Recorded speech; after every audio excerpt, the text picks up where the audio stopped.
جی مفتی صاحب درود پاک پڑھ لو بھائی اللہم صلی علی محمد وعلی آل محمد کما صلیت علی ابراہیم وعلی آل ابراہیم انک حمید مجید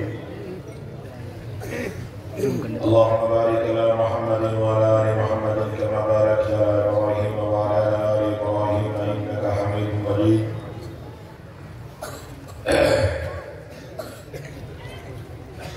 الحمد لله نحمده ونستعينه ونستغفره ونؤمن به ونتوكل عليه ونعوذ بالله من شرور أنفسنا ومن سيئات أعمالنا من يهده الله فلا مضل له ومن يضلله فلا هادي له ونشهد أن لا إله إلا الله وحده لا شريك له ونشهد أن سيدنا وحبيبنا وكريمنا ومولانا محمدا عبده ورسوله أما بعد فأعوذ بالله من الشيطان الرجيم بسم الله الرحمن الرحيم قال الله تبارك وتعالى في القرآن المجيد أن تؤدوا الأمانات إلى أهلها صدق الله العلي العظيم فقد قال النبي صلى الله تعالى عليه وسلم ألا كلكم راع وكلكم مسؤولون عن رعيته أو كما جاء في الحديث صلى الله تعالى عليه وسلم حاضرین جلسہ میرے عزیز دینی بھائیوں 3:30 بج چکے ہیں اور ہمارا جلسہ 5:15 تک چلنے والا ہے۔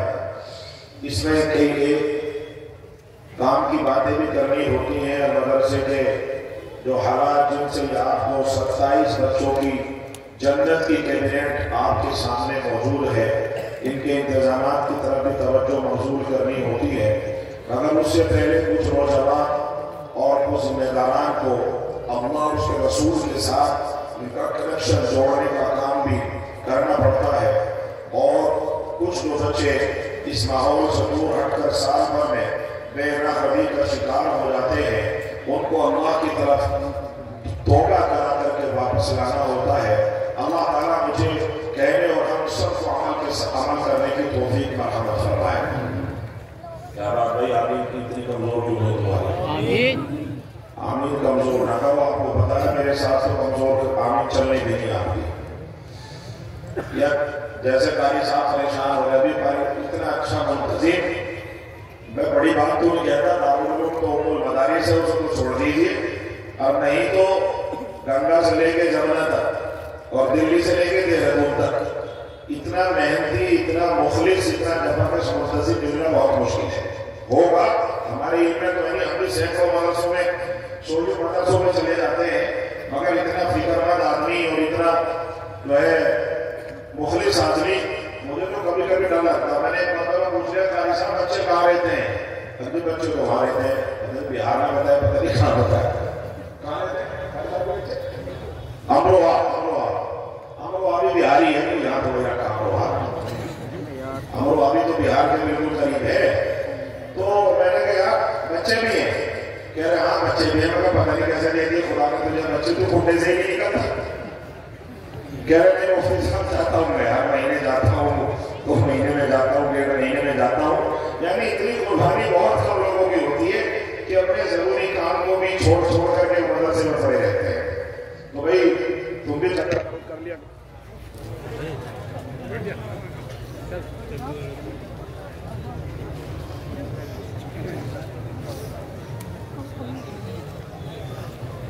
ہم نے کہا تھا کہ یہ جنریٹر چلا تو لالا چلا کرو۔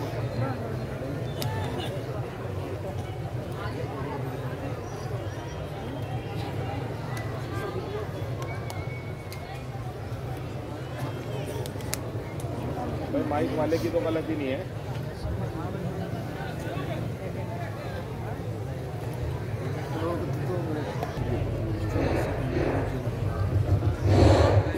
بھائی بیٹھ جاؤ، تو ٹوٹنے لگے بھائی مائک اس بار پتہ نہیں میرے سامنے آ کے گڑبڑ کر رہا ہے، پہلے سے گڑبڑ ہے،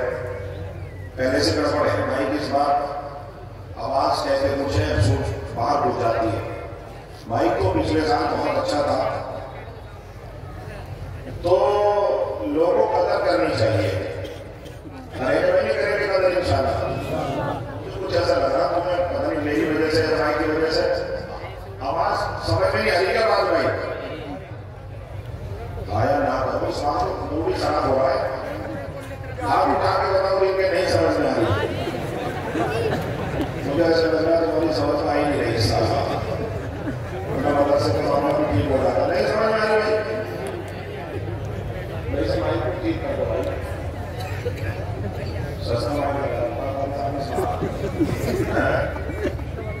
پچھلے والا ہے تو پچھلی بات بہت اچھا سیٹ تھا، ہماری ٹھیک نہیں ہوگا، کبھی زیادہ ہو جاتا ہے، کبھی بالکل کم ہو جاتا ہے. تو بھائی سمجھ میں نہیں آ رہی؟ ہاتھ اٹھا کے بتاؤ کن کن کے سمجھ میں آ رہی ہے؟ ہاں، دماغ ادھر ہی رہنا چاہیے یہاں پنڈال میں. دماغ حاضر ہے تو ساری چیزیں حاضر ہیں. اور ابھی بہت اچھی کام کی مختصر سی بات بتا کر کے پھر انشاءاللہ اپنی بات شروع کریں گے. دیکھو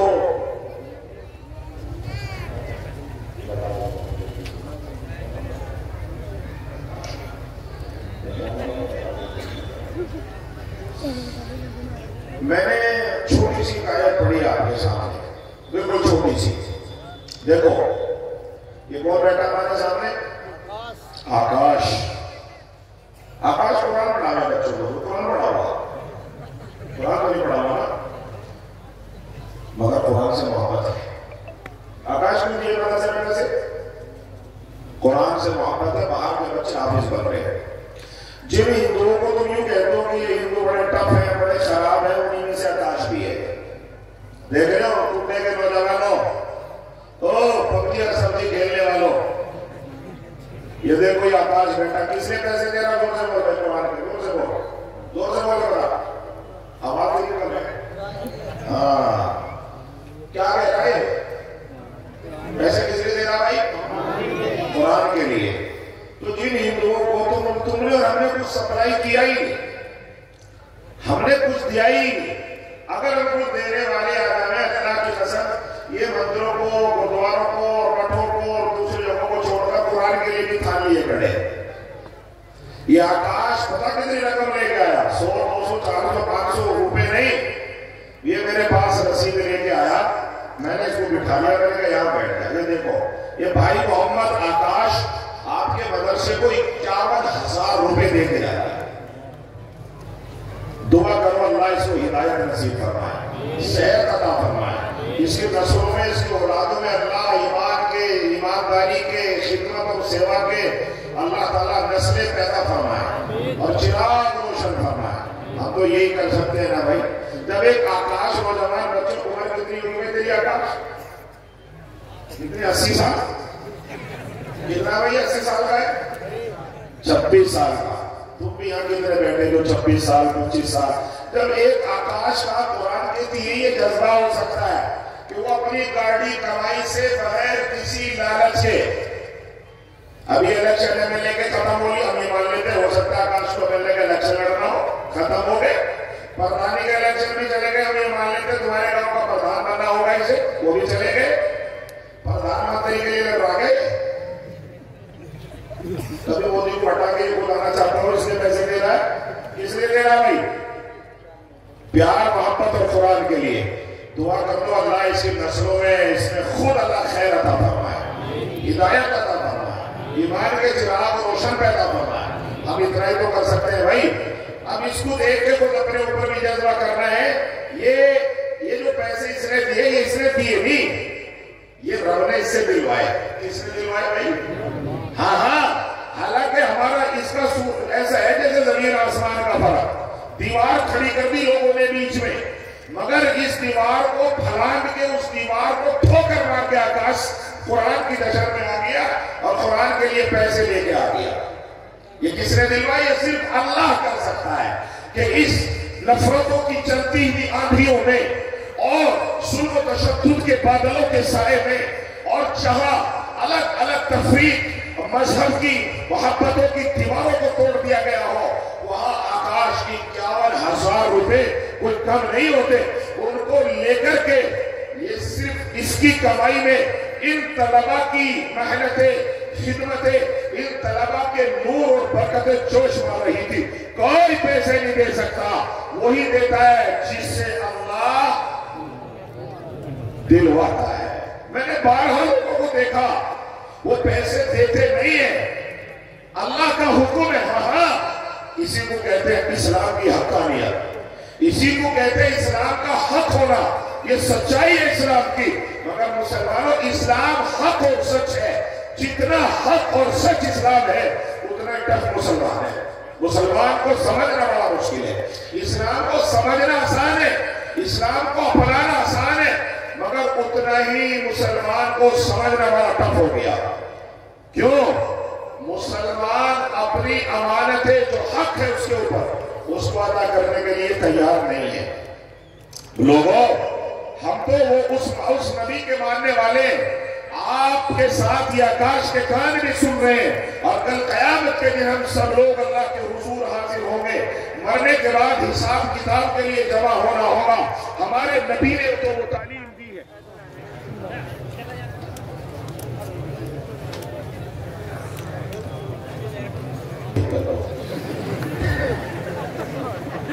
یہ مائک والا بھی وہ تو سمجھ رہا کہ مولوی کے ڈائریکٹ ہو رہے ہیں.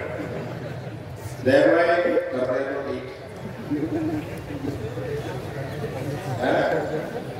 ایسا نہ کرے بھائی, گڑبڑ نہ کرے. تو ابھی تو اسے جنریٹر کو چلا کے رکھو, گڑبڑ ہو جائے گا. تو میں یہ کہہ رہا ہوں کہ ہمارے یہاں یہ کام جو اس نے کیا ہے وہ ہم نے کرنا چاہیے تھا. اخلاق, امانتیں ادا کرنا, ایمانداری, سچی گواہی, اس کا حکم تو ہمیں. اس بیچارے کو کیسے جذبے جو ہے ہم جو ہے کہاں سے ملے ہیں؟ اللہ وحدہ لا شریک کے ساتھ اس کا خاص فضل ہے. ہم تو اس نبی کے ماننے والے ہیں. ابھی میں کئی مدرسوں میں گیا, وہاں میں نے جا کے دیکھا کہ وہ آپس میں پردھانی گئی نا ابھی تھوڑے دنوں میں, پردھانی کے چکر میں آ کے مدرسے میں نہیں آ رہے. چونکہ جو مدرسے کے منتظمہ ہیں ان کو الیکشن میں ان کی اپوزٹ پارٹی ہے. ارے بھائی اختلاف تو ہوا کرتے ہیں, ووٹنگ تو ہمیشہ ہوتی رہی ہے اور ہوتی رہے گی. مدرسے سے کیا تعلق ہے, اس سے کیا دشمنی ہے؟ تو دوسری پارٹی کے لوگوں نے پیسے نہیں دیے, نعوذ باللہ. اس کا مطلب یہ ہے کہ تم اللہ کو پیسے نہیں دے رہے, جنت کو پیسے نہیں دے رہے, قرآن کو پیسے نہیں دے رہے, تم اپنا نام و نمود اور ریا کے لیے پیسے دے رہے ہیں جو بالکل باطل ہے. اس کا تمہیں کچھ ملنے والا نہیں ہے.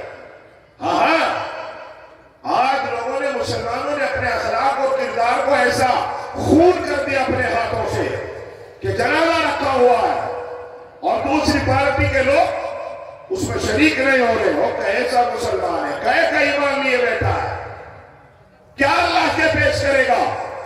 کبھی سوچا ہے, کبھی خیال آیا کہ میں نے قبر میں جانا ہے, میں نے لحد میں لیٹنا ہے, مجھے لوگ نہلائیں گے, میری ناک میں روئے ڈالیں گے, محتاج ہو جاؤں گا.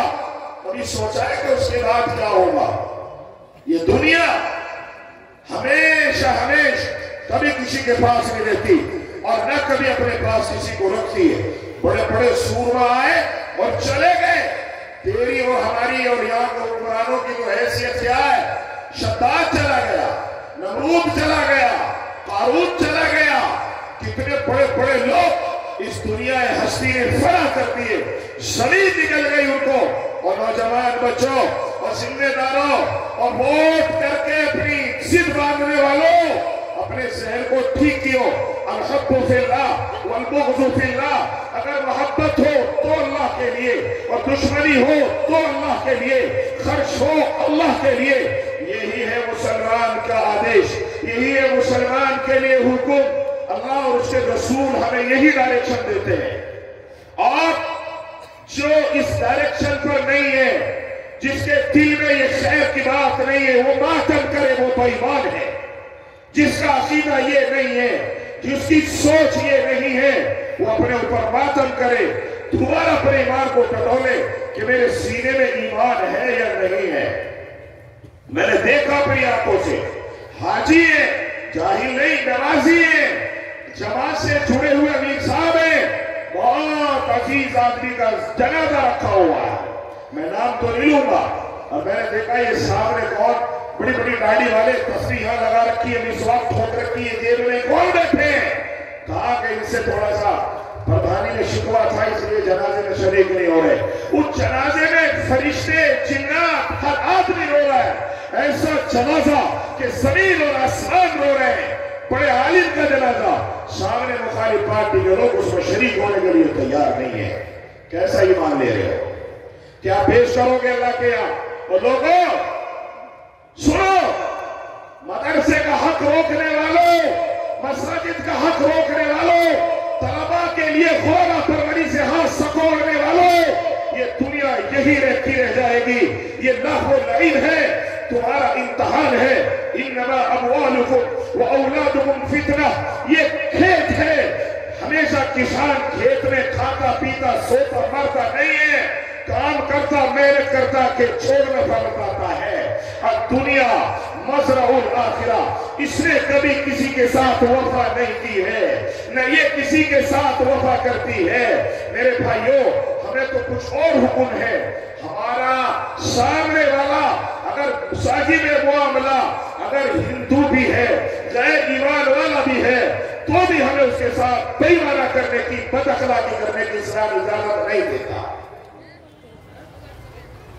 میں تو صرف تمہیں اس لیے جھنجھوڑ رہا ہوں تاکہ آپ اپنے سینوں میں غور کر لو اور اس بات کو اپنے اندر دیکھ لو کہ میرے اندر کتنا ایمان کی کوالٹی اور کوانٹیٹی ہے. میرا فائدہ نہیں ہے، فائدہ آپ کا ہے، آپ کی نسلوں کا فائدہ ہے. اس لیے کہ اگر آپ بے ایمان مر گئے تو نسلیں ایماندار ہو ہی نہیں سکتی. بے ایمانوں کی نسلیں ایماندار مشکل سے ہوتی ہے، اللہ یہ کہ ان کے اوپر خاص اللہ کا فضل یا کوئی راہ ہاتھ لگ جائے. ایماندار لوگوں کی اولادیں وہ ایمان سپلائی کرتے ہیں، اخلاق سپلائی کرتے ہیں، وہ اپنے بچوں کی تربیت کرتے ہیں، اپنے بڑوں کی بات کو مانتے ہیں. نہیں سنا آپ نے؟ وہ ہم سکھا نہیں رہے. ہمیں اخلاق سکھانا چاہیے، ہمیں کردار سنبھالنا چاہیے اپنے بچوں کا. ہمیں بچوں کو امانتیں ادا کرنے کا ایک عادت ڈالنی چاہیے کہ جس کی جو امانت ہے.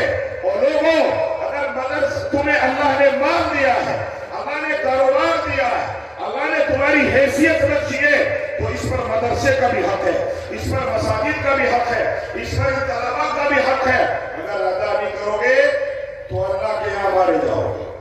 مدرسہ تو چلے گا، ایسا نہیں ہے کہ مدرسہ رک جائے گا. مدرسہ نہیں رکا کرتا، مدرسہ تو چلتا رہے گا. اِنَّا نَحْنُ نَزَّلْنَا الذِّكْرَ وَإِنَّا لَهُ لَحَافِظُونَ. کوئی دے یا نہ دے مگر مدرسہ رکنے والا بولو نہ بھائی نہیں ہے. اور ایسا مدرسہ جس میں اتنی بڑی جماعت حافظوں کی ہو، اور رب کی قسم ان کی ماں مبارکبادی کے مستحق ہے، ان کی خالہ اور پھوپھیوں کے لیے مبارکبادی ہو. ان کے ماں باپ کے گھروں میں میرا عقیدہ ہے، میں اللہ کی قسم کھا کے کہہ سکتا ہوں، ان کے سروں سے لے کے آسمان تک رحمت نور سایہ بھگن ہے. یہ کم حیثیت کے لوگ نہیں ہیں، مگر ہم نے اپنی ذمہ داریوں کو بھلا دیا ہے، جبکہ ہمیں ذمہ داریاں کچھ اور تھی. اور جو چیز ہمارے پاس ہونی چاہیے تھی وہ غیروں میں منتقل ہو گئی. ہم کہتے تو ضرور ہیں حالات بڑے خراب ہیں، حالات بڑے خراب ہیں، مدرک نے یوں کر دیا، RSS نے یوں کر دیا. میرے بھائیوں، نہیں نہیں نہیں نہیں، خود ہی کو کر بلند اتنا کہ ہر تقدیر سے پہلے خدا بندے سے خود پوچھے بتا تیری رضا کیا ہے. اپنے آپ کو بلند کر دے، اپنے اخلاق کا معیار بڑھا دے، اپنے عفو درگزر کا معاملہ تیز کر دے، تو پھر دیکھ کیسے تیری طرف اللہ کی رحمت نازل ہوتی ہے، کیسا معاملہ اللہ کی طرف سے تیرا ہوتا ہے. حضور علیہ السلام کی زندگی اور سیرت ہمارے لیے اس بات کی شاہد ہے. میں نے قرآن عظیم کی ایک آیت پڑھی، مکہ المکرمہ میں ٹھیک لوگ رہتے تھے، ٹھیک باہوبلی، اس میں ابو جہل ہے، ابو لہب ہے، عتبہ ہے، شیبہ ہے. یہ مکے کے ہمارے گاؤں میں بہار میں سمجھاؤ میں مکے کے ٹھیک لوگ تھے جن کو باہوبلی کہا جا سکتا ہے. ان کے اوپر مکے کی قومی کا ہول تھا. حضور علیہ السلام کو مبعوث کر دیا گیا. جناب رسول علیہ السلام نے اخلاق، عافیت، عفو درگزر اور ایمان کا چراغ روشن کر دیا. لوگ مخالف ہو گئے، اتنے مخالف ہوئے کہ اس کی تاریخ کب کپاتی اگر اس کو بیان کرتے ہیں. جناب رسول علیہ السلام مکہ المکرمہ میں تشریف لے جاتے، حرم کے اندر جاتے تو وہاں لوگ نماز ہی صحیح سے پڑھنے دیا جاتا. ہاں لوگوں، وہ حالات بھی ہمارے سامنے، ہمیں یہ حالات تو کچھ بھی نہیں ہے. وہ حالات جو صحابہ کے سامنے آئے، ابھی ہماری تعداد اتنی ہے کہ آپ سوچ نہیں سکتے. اس تعداد اور جمہوریت کے سامنے یہودی کہلائی جاتی ہے، اور وہاں پورے ہندوؤں کے پوری دنیا کے ہندوؤں کی آستھاؤں کا مرکز ہے۔ وہاں سے پوچھو تو ان کے نظریے کے اعتبار سے وہ ہندوؤں کی آستھاؤں کا کیندر اور مرکز ہے۔ وہاں ان کا معاملہ بہت بڑا ہے، مسلمانوں کا اٹھتا کیا ہے، مگر جمہوریت اور آپ کی یہ طاقت، اتحاد، اتفاق، آپ جا کے دیکھ لیجئے یہ کچھ بھی اتنے سخت حالات میں کہ بھارتیہ جنتا پارٹی کی حکومت اور ہندوؤں کی آستھاؤں کا مرکز اور مسلمانوں کی قلت، وہ بھی غربت و افلاس سے جھوجتے ہوئے مسلمان، اور جب ہم ہیڈ کوارٹر کو گھیرتے ہیں اور ڈی جی پی کو گھیر لیتے ہیں تو اس طاقت کے سامنے ان سب حالات کے باوجود ڈی جی پی نے بات مانی اور ان کو یہاں بارڈر سے اریسٹ کرا دیا۔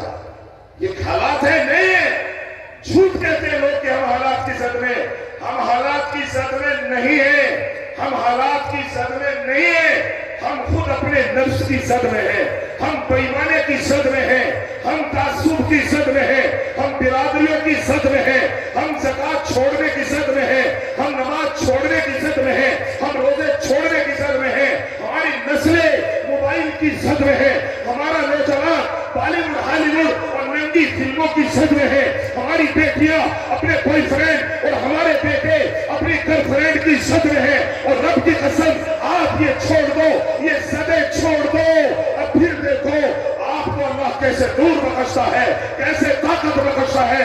خودی کو بلندی طرح کہ ہر تقدیر سے پہلے خدا بندے سے خود پوچھے بتا تیری رضا کیا ہے۔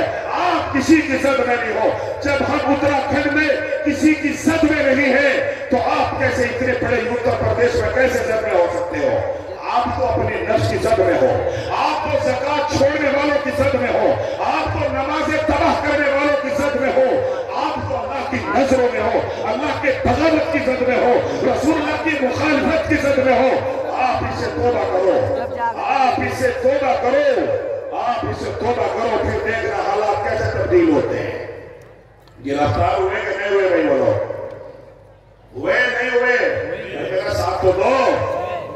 اتراکھنڈ میں یو پی نے لوگوں کو گرفتار نہیں کر سکا، کوئی بکواس کو پہلی مرتبہ تھوڑے کر رہے تھے، وہ تو سالوں سال سے چیک کر رہے تھے، انہیں کوئی اریسٹ نہیں کر سکا۔ الحمدللہ وہاں آواز اٹھی اور وہ جیلوں کے سلاخوں کے پیچھے چلے گئے۔ کہاں زد میں ہم لوگ؟ ہم اپنی ہی زد میں ہیں۔ اور آر ایس ایس کو مودی نے الزام نہ ٹھہراؤ، ہندوؤں کو اپنا دشمن نہ بناؤ، ہم خود اپنے دشمن ہیں۔ ہمارے سینے میں قرآن کی دولت نکل گئی، نمازوں کی محبت رخصت ہو گئی، ہم مسلمان آپس میں مسلمان نہیں ہیں۔ ہمارے اخلاق، ہمارے کردار، ہمارے بچوں کے کردار، ہماری بیٹیوں کے کردار، چلو ملٹی نیشنل سٹی دہرادون میں قیام کرتا ہوں، جا کے دیکھو نوجوان بچہ موبائل کے ساتھ پبجی اور سبزی پہ لگا ہوا ہے، اور جو بچے ہوئے ہیں کوئی لڑکا 100% میں ایسا نہیں ہے جس کی موبائل پر کسی گرل فرینڈ سے دوستی نہ ہو، جس کی دوستی نہ ہو۔ کیا دو گے اللہ کو؟ یہ دوستیاں پیش کرو گے؟ تم اپنے ماں باپ کو شرمندہ کر رہے ہو۔ کل قیامت کے دن جس دن کوئی مددگار نہیں ہوگا، ما لکم من نصیر، تمہارے ماں باپ افسوس کے مارے، حیرت کے مارے اپنے ہاتھوں کو چبائیں گے اور کہیں گے اے کاش تو دنیا میں پیدا ہی نہ ہوتا، اور تو نے مجھے آج ذلیل کر دیا۔ اور رات کو پولیس فلمیں دیکھنے والے تیری ماں روئے گی، تیرا باپ روئے گا، اور سبزی کھیلنے والے تیری ماں کل قیامت کے دن رب کے سامنے گھٹنے پہ ہے، اور وہ یوں کہیں گے کاش میں پیدا ہی نہ کرتی، اور رب مجھے پتہ نہیں تھا کہ اس نے مجھے کیسا ذلیل کیا ہے، میرا دودھ اس نے حرام کر دیا۔ الا کلکم راعٍ وکلکم مسئولون عن رعیتہ، اس ضابطے کے تحت ماں کو ہتھکڑی لگا لی جائے گی، باپ کو ہتھکڑی لگا لی جائے گی، بھائی کو، بڑے بھائی کو کھینچ کر کے اوندھے منہ جہنم میں دھکیل دیا جائے گا۔ ہاں پھر کوئی مدد کرنے والا بھی نہیں آئے گا، نہیں آئے گا، کوئی فون کال نہیں کرے گا، رشوت کے لیے کوئی پیسے نہیں آئیں گے۔ یوم یفر المرء من اخیہ وامہ وابیہ وصاحبتہ وبنیہ۔ لوگوں اور نوجوان بچوں، تجھے تو قرآن پر خرچ کرنا چاہیے تھا، تو قرآن پڑھنے والی تیری آنکھیں ہونی چاہیے تھی، مسلمان سننے والے کان ہونے چاہیے تھے، کدھر لگ گیا؟ تجھے تو امانت ادا کرنی چاہیے تھی۔ آج مسلمان اگر کسی کا ہاتھ لگ گیا بس مشکل سے پیسہ، مشکل سے وہ واپس کرتا ہے۔ ایسے حالات ہیں گاؤں گاؤں، شہر شہر۔ مسلمان پیسے ہاتھ لگے بس ہو گیا اس کے ماں اور اس کے باپ کے۔ رسول اللہ صلی اللہ علیہ وسلم نے جنگ کے مارکے میں، دشمنی کے حالات میں کبھی اس اصول پر کبھی عمل نہیں کیا۔ میں نے قرآن عظیم کی ایک آیت پڑھی ہے، میں نے قرآن عظیم کی ایک آیت پڑھی ہے، وہ ایک واقعہ ہے، اس کا شان نزول۔ مکے میں یوں ہے، ایمان والے اور غیر ایمان والے آپس میں ٹھنا ٹھنی ہے۔ حضور صلی اللہ علیہ وسلم کعبۃ اللہ میں نماز پڑھنے کے لیے تشریف لے گئے۔ جب وہ مکہ المکرمہ میں، آپ نے دیکھا ہوگا سال بھر میں، بھائی کیا دیکھ رہے ہو ادھر، اے لوگوں کیا دیکھ رہے ہو ادھر؟ انا للہ و انا الیہ راجعون، یہ درس سن کے دیکھ لو، کیا دیکھ رہے ہو ادھر؟ کوئی اچھی چیز پڑھ رہی ہے؟ انا للہ، ان کے ساتھ اپنا دل چیر کے رکھ دو، جیسا پتہ نہیں کیا جلسہ سنتے ہو تم، کیا عمل کرو گے؟ تم وہاں بیٹھو رہتا ہے بھائی، تم نے زیادہ پیسے ہو رہے ہیں کیا؟ ہاں تو وہاں بیٹھو، چپ بیٹھو، تو پیسے مانگیں گے تب دیکھیں گے کتنے پیسے دو گے۔ بار بار بیچ میں ماحول خراب کرتے ہیں، کیوں کرتے ہو بھائی ایسا؟ مجھے دیکھ رہے ہو میری، یہ دیکھو میری کمر میں بیٹھ بنی ہوئی ہے، اتنی تکلیف سے جھوجتا ہوا سفر کر کے یہ آیا اور تم بات سننے کے لیے تیار نہیں ہوگا؟ کوئی نسلی مقرر ہوں، حول ولا قوت، کیا عمل کرو گے؟ کیا بات پہ عمل کرو گے میری تم، جب بات ہی تمہارے ذہن میں نہیں آئے؟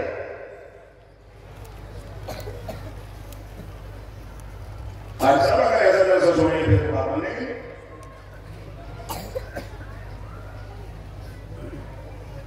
توبہ کرو، لا الہ الا اللہ پڑھو، کوئی طرح سے کرو گے، تم کیا اللہ اس کے رسول سے اچھا ہے کوئی اتر جانے والا؟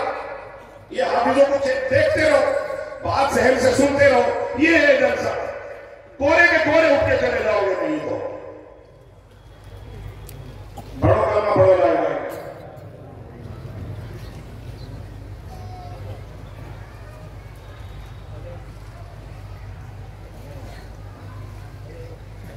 تو جس طریقے سے کعبۃ اللہ پہلے محترم تھا، آج محترم ہے، زمانے جاہلیت میں بھی محترم تھا، لوگ عبادت کرتے تھے، بھلائی جو ہے بتوں کی عبادت کیا کرتے تھے، بت رکھے ہوئے تھے۔ تو حضور علیہ السلام سال بھر میں ایک مرتبہ کعبے کا دروازہ کھلتا، ہر سال، ابھی بھی کھلتا ہے۔ تو حضور صلی اللہ علیہ وسلم نے تشریف لے گئے تو آپ کے بڑے بڑے بہو بھائی، بڑے بڑے جرنیل، بڑے بڑے قریش، وہ خانہ کعبہ میں چل رہے سیڑھی پر اندر زیارت کرنے کے لیے۔ حضور علیہ السلام تشریف لے گئے تو اس کے ذمہ دار اور متولی تھے، اس بارے میں چلا، وہاں گئے اور جا کر کے کہا کہ میں بھی ذرا 2 رکعت نماز پڑھ لوں۔ حضور کو کہانی مالیوں کا جا، تمہیں یہاں گھسنے کی اجازت نہیں ہے، تمہیں بھی اجازت نہیں دے سکتے۔ حضور علیہ السلام نے کہا دیکھ لو، نہیں کچھ نہیں دیکھ لیا، منع ہے، ہماری طرف سے منع ہے، تم یہاں نہیں آ سکتے۔ حضور صلی اللہ علیہ وسلم نے فرمایا بھائی ٹھیک ہے، لیکن اگر کل چابی ہمارے پاس آ گئی، کعبۃ اللہ کے اللہ نے خدمت ہمارے حوالے کر دی، تب کیا کرو گے؟ تو اس نے بڑا طعنہ دیا، کہا جا لو اپنا کام کرو، جب تمہارے ہاتھ میں چابی چلی جائے گی قریش ذلیل ہو جائے گا۔ یعنی ایسا ناممکن ہے کہ قریش مر جائیں گے، سارے قریش مر جائیں تب تمہارے پاس سے بھی چابی آ سکتی ہے۔ حضور چلے گئے، تو کھڑے ہو کے 2 رکعت نماز پڑھی، آئے گئے، اور حضور علیہ السلام اپنے ساتھیوں میں چلے گئے۔ چند دن گزرے تھے، کردار، اخلاق، عفو درگزر، اللہ کا حکم ان کے اوپر غالب آیا۔ کعبۃ اللہ پر صحابہ کرام نے چڑھائی کر دی، واپس لینے کی کارروائیاں شروع کر دی۔ جب دیکھا کہ صحابہ جلال میں ہیں، صحابہ ایمان سے لبریز ہیں اور اتنے جوش و خروش میں مکہ المکرمہ کی طرف بڑھ رہے ہیں، تو لوگوں نے مکے کو خالی کر دیا اور مکے میں چاروں طرف سے جھنڈے لگے اسلام کے، اور آواز بلند ہونے لگی، من دخل دار ابو سفیان فہو آمن۔ اللہ کے نبی نے معافی کے دروازے اور گیٹ کھول دیے۔ اے لوگوں، آج اگر کوئی معافی چاہتا ہے اس کے لیے کھلی معافی ہے، ابو سفیان کے گھر میں داخل ہو جا، معاف ہے، فلاں کے گھر میں داخل ہو جا معاف ہے، حرم کے اندر چلا جا معاف ہے، ہاتھ اوپر کر لے معاف ہے. کوئی ایسا آدمی نہیں چھوڑا جس کی وجہ سے معافی نہ دی ہو. بدلہ کس سے لیں گے؟ ایک صحابی نے جذبات میں جنون میں آ کے آواز لگا دی جب کعبۃ اللہ کی تعمیر پر آ کر کے وہ قابض ہو گئے تو ایک صحابی نے جذبات میں آواز لگا دی آج ان کی چمڑیاں ادھیڑ دو، آج ان سے بدلہ لو. آج بدلہ لینے کا دن ہے. جنہوں نے اللہ کے نبی کی پیٹھ پر اونٹ کا اوجھ ڈالا تھا اس کو ڈھونڈ کے لاؤ. جنہوں نے اللہ کے رسول کے قدموں میں کانٹے بچھائے تھے اسے گرفتار کر لو. آج ان سے بدلہ لو. وہ آواز پہنچتی حضور کے پاس چلی گئی. حضور صلی اللہ علیہ وسلم کو پتہ چلا تو حضور ناراض ہوئے. یہ ہے اخلاق، یہ ہے ایمان. اپنے دشمنوں کے لیے حضور نے فرمایا لا تثریب علیکم اليوم. آج کسی کے اوپر کوئی مزاحمت نہیں کرے گا، کوئی بدلے کی کارروائی نہیں کرے گا. مسلمانوں، اس نبی نے تو تمہیں یہ اخلاق دیے، تم اپنے بھائی کو معاف کرنے کو تیار نہیں، تم اپنی بیٹوں کو معاف کرنے کو تیار نہیں، تم اپنے گلی کے لوگوں کو معاف کرنے کو تیار نہیں. کون سا اخلاق پیش کرو گے؟ ایمان کے جو شعبے ہیں جب تک تم ان سارے شعبوں پر کچھ نہ کچھ نمبر نہ لے آؤ جب تک تم مسلمان کہلانے کے قابل نہیں ہو. آج حاجی ہے، آج نمازی ہے، آج امیر صاحب ہے، آج حافظ صاحب ہے، لیکن گاؤں کے گاؤں خالی ہے، مسلمان نہیں ہے، مومن نہیں ہے. ضرورت ہے اپنے سینے میں اس دنیا میں ایمان کی شمع روشن کرنے کی، اخلاق پیدا کرنے کی، کردار نبوت کو لانے کی. یہ ہے کردار نبوت. آگے چلو. حضور صلی اللہ علیہ وسلم نے فرمایا وہ پچھلا دن یاد کرو جب حضور کا کونی مار کے دھکا دے کے واپس کیا تھا. کس نے؟ عثمان بن طلحہ نے، جو ایمان میں نہیں تھا، کعبۃ اللہ کی چابی لیے ہوئے تھا. حضور نے اپنے ساتھیوں کو بھیجا اور کہا جاؤ عثمان بن طلحہ سے کعبۃ اللہ کی چابی لے کے آؤ. بتوں کے پاک کریں گے، صفائی کریں گے، نہلائیں گے، دھلائیں گے کعبۃ اللہ کو. حضور صلی اللہ علیہ وسلم کے صحابہ ان کے گھر گئے تو دیکھا عثمان بن طلحہ کے گھر میں ماتم چھایا ہوا ہے. ماتم، چیخیں نکل رہی ہیں، لوگ رو رہے ہیں. صحابہ نے کنڈی کر کے لائی، دروازہ کھولو. دروازہ کھلا، دیکھا بس خون خشک ہو گیا، سانس رک گیا. کہا چابی دو کعبۃ اللہ کی. عثمان بن طلحہ کے گھر میں چیخوں کی آواز بلند کرنے لگی، آسمان کو چھونے لگی. عثمان بن طلحہ نے کانپتے کانپتے ہاتھوں سے کہا کہ اگر تم مجھے اجازت دو اور مجھے امن دو تو کیا میں اللہ کے نبی کو اپنے ہاتھوں سے یہ چابی پیش کر دوں؟ حضور علیہ السلام کے صحابہ نے کہا چلیے آپ اپنے ہاتھوں سے دے دیجئے. تو یہ حضور کے پاس حاضر ہو گئے، رو رہے، ہاتھ کانپ رہے ہیں. ہاں حضور نے فرمایا عثمان کیوں رو رہے ہو؟ کس وجہ سے؟ یاد آ گئی میری بات؟ یاد آ گئی تمہاری بھی یاد آ گئی؟ حضور نے فرمایا عثمان یاد آ گئی تمہیں میری بات؟ تم نے کیا کہا تھا مجھے کہ اگر کعبۃ اللہ کل ہمارے حوالے ہو گیا، اس کی خدمت اللہ نے ہمارے سپرد کر دی، تب تم کیا کرو گے؟ اب کیوں رو رہے ہو؟ ابھی تو زیادہ دنوں کی بات نہیں ہوئی نا. چیخ مار کے کہنے لگا یا رسول اللہ میں اس لیے رو رہا ہوں کہ قیامت تک میری نسلیں ذلیل ہو جائیں گی.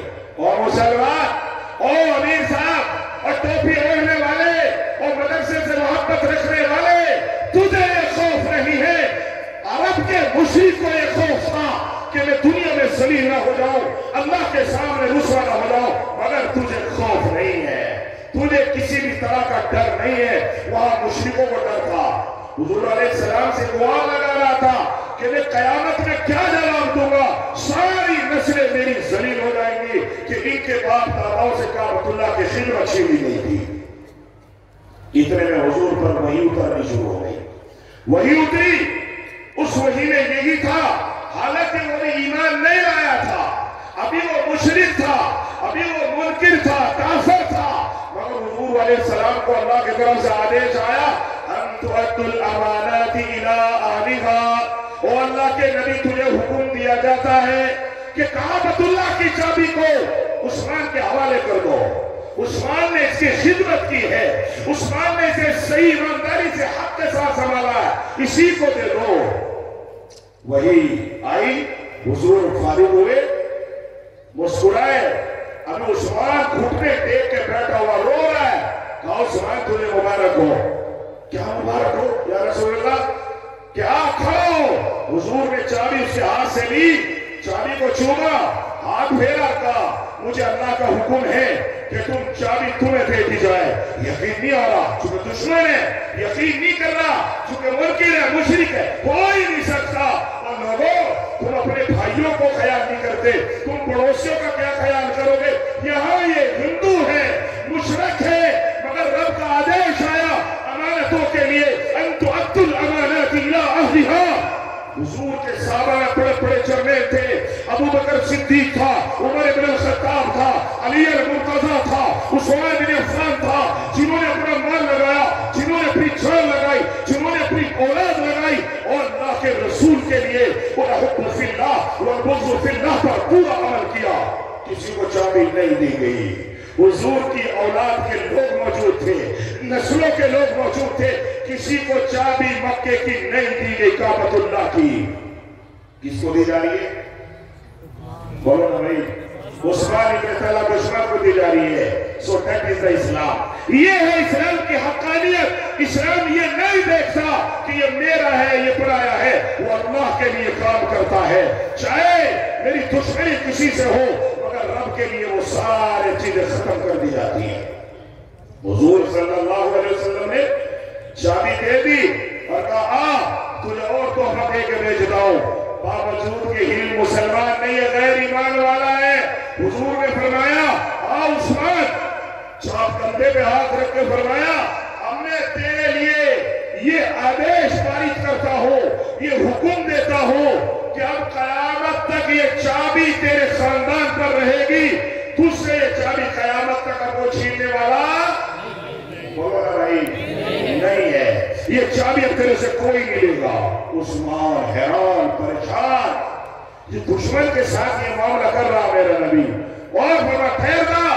حضور نے کملی پھیلا لی اور کملی پھیلا کے میرے رسول نے فرمایا کعبۃ اللہ کو محبت سے دیکھا اور فرمایا اے اللہ اگر کوئی عثمان سے اس چابی کو لینا چاہے, اس چابی کو چھیننا چاہے, چابی کی جگہ تبدیل کرنا چاہے, او میرے رب میں دعا کرتا ہوں عثمان سے چھیننے والے کو تباہ کر دے گا.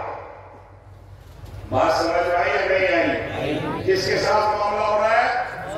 دشمن کے ساتھ ہو رہا ہے. اور ہم اپنوں کے ساتھ کیا معاملہ کر رہے ہیں؟ ہم ہندوؤں کے ساتھ کیا معاملہ کرتے ہیں؟ ہم اپنے بھائیوں کے پڑوسیوں کے ساتھ کیا معاملہ کرتے ہیں؟ یاد رکھو جنہوں نے غلطیاں کی ہیں, جنہوں نے نمازیں چھوڑی ہیں, جنہوں نے زکوٰۃ توڑی ہے, جنہوں نے روزے چھوڑے ہیں, جنہوں نے سبزیاں اور پبزیاں کھیلی ہیں, آج جلسے میں کل سے وہ توبہ کر لیں تاکہ اللہ کے یہاں ان کا معافی کا معاملہ ہو جائے. اور لوگوں اللہ بڑے کریم ہے. جب رسول اتنے کریم ہے اللہ کے آدیش بھی بڑے کریم ہے. ایک غیر مسلم کو, غیر ایمان والے کو کعبۃ اللہ کی چابی دلوا دی, ان تؤدوا الامانات الی اہلها. لوگوں سمجھ والی کہ نہیں آ رہی بات؟ اور اس کعبۃ اللہ کی فتح میں سینکڑوں لوگ ایسے ملیں گے جو بڑے ظالم قاتل سفاک تھے مگر میرے نبی نے ان کو معاف کر دیا, بہانے سے معاف کیا, بلا کے معاف کیا. ہم تو معافی مانگنے کے بھی معاف نہیں کرتے. ہاں جب تو کسی کو معاف نہیں کرتا, بیوی کو معاف نہیں کرتا, بیٹوں کی غلطی پر معاف نہیں کرتا, تجھے رب کیسے معاف کرے گا؟ بول تجھے بھی تو معافی چاہیے. اور لوگوں آج ہمارا نوجوان امانتوں کے بارے میں خائن ہے. اپنی ماں کا حق ادا نہیں کرتا, باپ کا حق ادا نہیں کرتا, بہنوں کا حق ادا نہیں کرتا, پڑوسیوں کا حق ادا نہیں کرتا, مدارس کا حق ادا نہیں کرتا. کدھر لے کے جائے گا؟ الدنیا مزرع الاخرہ. حضور نے فرمایا الدنیا جیفہ طالبها کلاب. یہ دنیا مرے یہ کتے کی طرح ہے. جیسا مرا ہوا کتا, جیسے کتے کی طرف انسان منہ موڑ کے چلتا ہے, منہ ڈھک کے چلتا ہے, ناک بند کر کے نکلتا ہے, ایسے اس دنیا سے گزرنا ہے. کن فی الدنیا کأنک غریب او عابر السبیل. اور دنیا میں رہنے والے تو راہ گزر ہے. ابھی تم نے دیکھا بے شمار لوگ موت کے منہ میں چلے گئے لاک ڈاؤن میں. ابھی میں سافرے میں تھا, وہاں بڑے صدر صاحب مدرسے کے پڑھا مخلص صدر اللہ ہر مدرسے کو ایسے مخلص صدر عطا فرما. پچھلے سال میں نے کہا حاجی صاحب پیسے اس نے اپنی حیثیت کے مطابق بول دیے. میری زبان سے نکل گیا حاجی صاحب کل ہے پتہ نہیں اگلے سال نصیب ہو یا نہ ہو. کہہ رہا جو چاہو بڑھا دو. میں نے کہا بڑھا دو. میں نے کہا 1 لاکھ بڑھا کے دے دیے. چاہو دے دیے. اور رب کی قسم رب کے یہاں لکھا گیا رب کے یہاں لکھا گیا ابھی 3 دن گزرے تھے کہ انتقال کر گیا. ہاں چلا گیا. اللہ کو پیارا ہو گیا. لوگوں کچھ نہیں پتا. انسان پانی کے بلبلے کی طرح ہے. جس کے پاس حیثیت ہے ابھی موقع ہے امانتیں ادا کرے مدارس کی گود بھرے قرآن کے بچوں کو گود لے علماء کا دل جیتے. اس ماحول کو کیش کر لو ورنہ پتہ چلے کہ ہمارے پاس وقت نہ ہو اور ہم ہاتھ پہ افسوس کرتے رہ جائیں. میرے بھائیوں توبہ کر لو. آج نوجوان موبائل کا دیوانہ بنا ہوا ہے. توبہ کرے نوجوان. اس کا نتیجہ یہ دوسروں کی لڑکیوں کو تکتا ہے اس کی بہنوں کو کوئی اور تکتا ہے. یہ دوسروں کی لڑکیوں سے دوستی کرتا ہے ان کی لڑکیوں سے کوئی اور دوستی کرے بیٹھا ہے. ہاں یہ قرضہ ہے جو تجھے چکانا پڑے گا. اللہ ہمیں معاف فرمائے. توبہ کر لو اللہ سے. توبہ کر لو اللہ سے. ہر نوجوان ٹائم ملتے ہی تجھے تو قرآن لے کے بیٹھنا تھا. تجھے تو علماء کی صحبت میں بیٹھنا تھا. تجھے تو طلبہ کے مابین جا کے زیارت کرنی تھی. یہ سبزی کھیلنے بیٹھ گیا. پبجیوں پر لگا ہوا ہے. حرام ہے حرام پبجی کھیلنا. ناجائز ہے پبجی کھیلنا.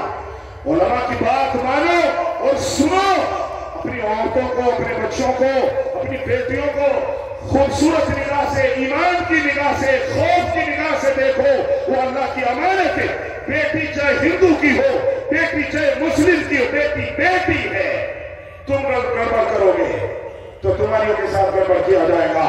اس کے بعد مولوی عبدالمنان صلی اللہ علیہ وسلم میرے ساتھ رات دن دے رہا. تم میرے سے پوچھو 55 60 لڑکیاں 60-70 لڑکیاں میرے علم میں تقریباً ایسی ہیں جو سور کھانے والوں کے بچے چل رہی ہیں. جا کے دیکھ لو.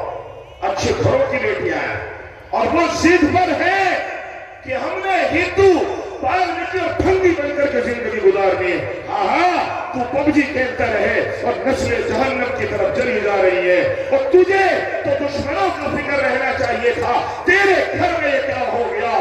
ہائے ہائے دل کے پھپولے جل اٹھے سینے کے داغ سے. دل کے پھپولے جل اٹھے سینے کے داغ سے. اس گھر کو آگ لگ گئی گھر کے چراغ سے. لوگوں بچوں کو ٹائم دو بیٹیوں کو ٹائم دو. ان کی تربیت کرو. اللہ کا خوف ان کے سینے میں ڈالو ورنہ وہ تمہیں بھی رلائیں گی مجھے بھی رلائیں گی. ہاں ایک لڑکی والے ایک جوڑا میرے پاس آیا. مفتی جی مدد کر دیجیے ہماری. ہم نے کہا کیا مدد کر رہا ہے. کہہ رہا لڑکی چلی گئی کسی بھنگی کے لڑکے کے ساتھ. نام نہیں لیتا رب کی قسم دل دکھتا ہے. میں نے کہا رپورٹ کر دی کہ ہاں کبھی کلکتہ چلا گیا لے کر پولیس پکڑنے جائی ہوئی ہے. آ گئی 2.5 گھنٹے محنت کرتا رہا. لڑکی نے بڑی مشکل سے 2.5 گھنٹے کے بعد یہ کہا ٹھیک ہے آپ کی بات مان لوں گی. ورنہ ماں باپ کو دیکھنے کو بھی تیار نہیں تھی. 2.5 گھنٹے کے بعد جب کے سامنے پیشی ہوئی تو میں بھی موجود تھا. میں تمہیں سنا ہوا واقعہ نہیں بتا رہا. میں خود موجود تھا. میرے کان میری آنکھیں حاضر تھی. دل تھام کے کھڑا ہوا. وکیل کھڑے کیے اور پوچھا تو جج کو دیکھ کے لڑکے کو دیکھا. اس بھنگی کے لڑکے کو جس سے صرف 2 مہینے سے تعلق اور دوستی تھی اس کو دیکھا. دیکھتے اس کے دل میں فوراً تبدیلی آئی. پلٹی کہنے لگی میں تو اسی کے ساتھ جاؤں گی مسلمانوں کے ساتھ رہنا نہیں چاہتی. ایسا کہ زمین پھٹے اور مسئلہ چلا جاؤں. ایسا دل ٹوٹا ایسا رویا. پھر بھی میں نے وکیل صاحب کو کہا جج صاحب کو کہا کہ ابھی رکے ابھی لڑکی اس ہوش و حواس میں نہیں ہے. 10 دن کی تاریخ رکھ دی گئی. شاید ہوش آ جائے شاید ایمان بن جائے شاید جہنم کے کلفے سے میری بیٹی واپس آ جائے. دل رویا تھا ٹوٹ ماں اور رب کی قسم میں نے بیٹی کشی کھا کھا کر کے چیف جج کے کورٹ میں کشی کھا کھاتے رہی. باپ اپنی ٹوپی اتار کے اس کے قدموں میں رکھ رہا تھا. ماں اپنی اوڑھ میں کہ یہاں ایک عالم کھڑا ہوا ہے، اوڑھنی اتار کے اس کے قدموں میں بھیک مانگ رہی تھی، اب اس بھیک کا اس کے اوپر کوئی جادو نہ چلا۔ اگلی تاریخ لگی، لڑکے سے پوچھا کہ جی لڑکی سے پوچھ لو، لڑکی سے کہا نہیں میں تو میرا فیصلہ کہیں اسی کے ساتھ جاؤں گی۔ کہا میں نے اس کو جیل بھیج دیا، اب کہاں جاؤ گی؟ یقین ماننا اس نے کہا ویدھان سبھا میں اس کے چچا سور پالتے اسی کے ساتھ رہ لوں گی۔ اور مسلمان تجھے خبر نہیں ہے، تجھے پتہ نہیں ہے، ایک آدمی کو رب کریم کے رسول نے ایمان کے خلاف کرتے ہوئے دیکھا، آپ کی داڑھی آنسوؤں سے تر ہو گئی، آپ رونے لگے اور کہنے لگے اگر رب کے گھر سوال ہو گیا تو میں کیا جواب دوں گا؟ رو رہے۔ آج میرے اور آپ کے سامنے بے شمار بیٹیاں مرتد ہو رہی ہیں، ایفیڈیوٹ دے رہی ہیں، ایمان کے خلاف لکھ کے جرأت کے ساتھ دوسرے مذہب اختیار کر رہی ہیں۔ اور نوجوان بچے اور پب جی کھیلنے والے اور موبائل پر ساری رات دوستیاں کرنے والے اور ماں باپ کو شرمندہ کرنے والے اور موبائل کے دلداتا، کل تیری اولاد کا کیا حال ہوگا تو نے کبھی سوچا ہے؟ تجھے تو باکردار ہونا چاہیے تھا، بااخلاق ہونا چاہیے تھا، تجھے تو جس کا جو حق ہے انصاف کے ساتھ آگے بڑھ کے ادا کرنا چاہیے تھا، تو کدھر چلا گیا؟ یا ایھا الانسان ما غرک بربک الکریم، رب کہتا ہے کس چیز نے تجھے گمراہی کی طرف ڈال دیا؟ اور میرے بھائیوں، میرے رسول کا، میرے رب کا آپ کو بڑا پیار بھرا سندیش ہے۔ اگر غلطیاں کر لی ہے، اگر زنا ہو گیا ہے، اگر پبجی سے اپنی قلب کو ناپاک کر لیا ہے، اگر گندی چیزیں دیکھ کے اپنی آنکھیں گنہگار کر لی ہے، اپنے قلب اور جگر کا سکون ختم کر لیا ہے، واپس آؤ، واپس آؤ۔ اور نوجوانوں، توبہ اللہ معاف کرنے کو بڑا پسند کرتے ہیں، خود بھی معاف کرتے ہیں۔ کہو کان پکڑ کے اللہ ہماری توبہ، جس کو رب نے ہاتھ دیے پیار سے کہو ڈوب کے اپنے گناہوں کے سمندر اور دلدل میں اللہ ہماری توبہ، اللہ ہماری توبہ، اللہ ہمیں معاف کر دے۔ رب کی قسم شاید سمندر کے چھاگوں کے برابر ہو، اللہ ایک سیکنڈ میں معاف کر دیتے۔ ہاں حضور علیہ السلام نے ایک حدیث بیان فرمائی، بنی اسرائیل میں ایک آدمی تھا، بڑا شرابی، بڑا کبابی، پوری جوانی اس کی گناہ میں نفرت تھی، عیاش تھا۔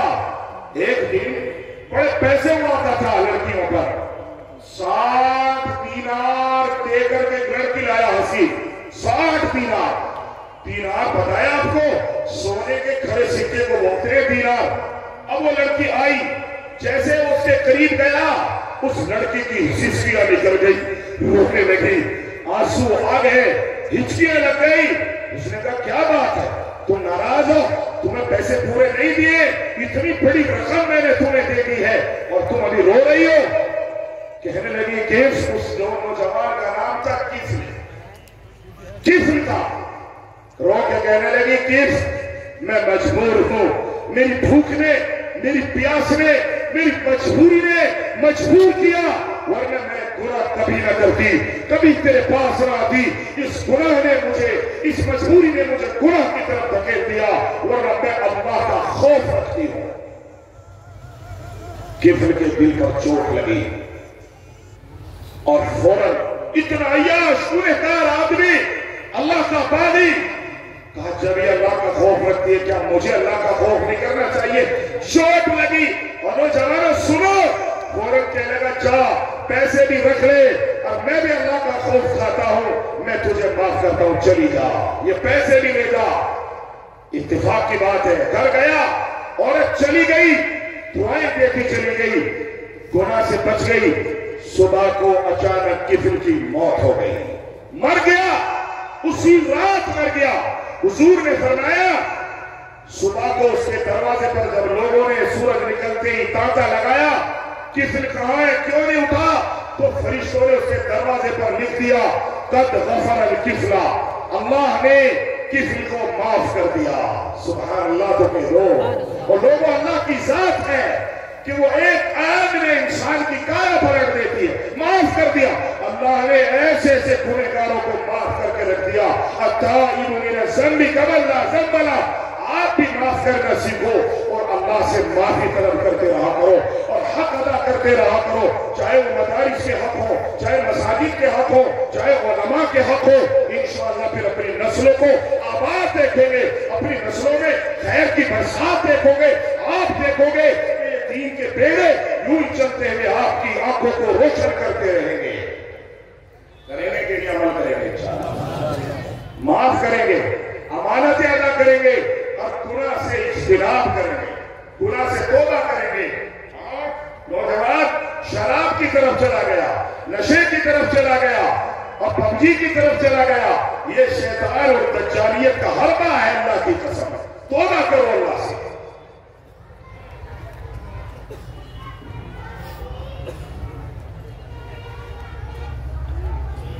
کریں گے بھائی انشاءاللہ، مانیں گے اس وجہ کی بات مانیں گے آپ؟ آپ اٹھا کے بتاؤ گے جی بات مانیں گے انشاءاللہ۔ کوئی ایک ایسا آدمی، ایک تو ہم ہیں، ایک ہمارے ساتھ جو ہے کوئی اسلام یا مسلمان یا کوئی بھی ادارہ یا تحریک یا تنظیم اللہ کے نبی سے لے کے آج تک یہ جو آپ دیکھ رہے ہیں چاروں طرف ملکوں میں شامیہ نے اور ایسی بھیڑ حافظوں کی رب کی قسم، شاید کسی کو یقین نہ آئے گا اگر یہ یوں نکل کے چل دے تو یہ 27 بھی ایسے لگیں گے جیسے 60 لوگ گئے ہو نکل کر کے۔ اتنی بڑی کیبنٹ ہے، مبارک ہو ان کے ماں باپ کو، سبحان اللہ۔ ہر چیز قربانی پر رنگ آتی ہے، قربانی پر وجود میں آتا ہے۔ کوئی بھی چیز لے لو، اگر کسان اپنے کھیت میں جا کے کمرہ بکھیرے کیا کاٹے گا بھائی؟ دنیا کیا کاٹے گا؟ تم کسان نہیں ہوگا۔ اگر کسان اپنے کھیت میں گہوں میں جا کے بکھیرے تو کیا کاٹے گا؟ وہ گنا کبھی لوگا گنا جم جائے کچھ نہیں کاٹ سکتا۔ اور جب اس میں گہوں بکھیر کے آتا ہے، گہوں سڑتا ہے، گلتا ہے، پھر اس کے بعد لہلاتی سبزی آتی ہے تو سبحان اللہ کسان کا دل ہرا بھرا ہو جاتا ہے۔ کیا کہنے بھائی صاحب، ایسا کھیت کھڑا 5 کنٹل نکلیں گے بھائی۔ ہاں بھائی تیرے باپ نے بھی نکالے ہیں، یہ تیرا ہی کمال ہے۔ کمال کس کا ہے؟ اللہ کا۔ وجود کیوں؟ قربانی دی ہے پہلے، اب کسی اوپر قربانی دو پھر اللہ پر چھوڑو۔ ہر چیز قربانی پر منحصر ہے۔ اللہ کے نبی کے زمانے میں غریب صحابہ غریب، اور رب کی قسم حدیث بھی ابتدأ الاسلام من الغرباء، اسلام کے لیے جوانوں نے، بوڑھوں نے، عورتوں نے، حتیٰ کہ افواج اور مخلوق الحال نے قربانیاں دی ہیں۔ ہاں آج حالات ہیں مگر قربانی نہیں دیتا نوجوان، یوں دیکھتا موبائل بڑھیا خریدنا، پہلے وہی خرید تو مولانا بٹھا دوں۔ ہاں میرے بھائیوں، قرآن اس سے زیادہ کہیں مستحق ہے۔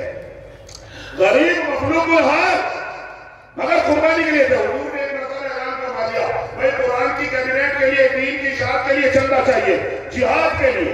حضور صلی اللہ علیہ وسلم نے چندہ کیا کرتے تھے، ڈھیر لگ گیا، مسجد نبوی میں ڈھیر لگ گیا، ہاں چندہ ہو رہا ہے۔ ایک صحابی، ایک ٹانگ نہیں بیچارے کے، ایک ہاتھ نہیں، معذور صحابی کہنے لگے یا رسول اللہ مجھے بھی اجازت دے دیجیے، میں بھی کل صبح تک کچھ لا کے دوں گا۔ چلا گیا، کیا لاتا؟ غریب تھا، پھٹی ہوئی چادر تھی، ٹانگ سے معذور تھا، لیکن سوچتا رہا کیسے کروں مدد یہ اللہ کے نبی کی۔